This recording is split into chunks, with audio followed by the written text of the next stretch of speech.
Natawa ako dito sa isang vlogger ni BBM eh. Ha?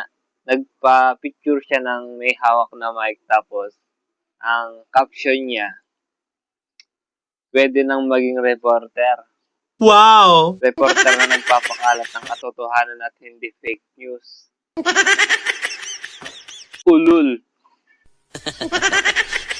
alam naman na ng lahat na kayong mga BBM vloggers ay bayaran. Mga kupal, mga tanga na lang ang naniniwala sa mga pinapakalit yung videos. Pwede ka naman mangarap at hindi naman kami maging hadlang dun sa pangarap mong yun. Ang kaso nga lang kasi, wala nang maniniwala sa mga pinagsasabi mo. Kasi nga, alam na ng lahat na isa kang huwarang sinungaling. Isa kang bayaran na nagpapakalat ng fake news para sa money. Ulul!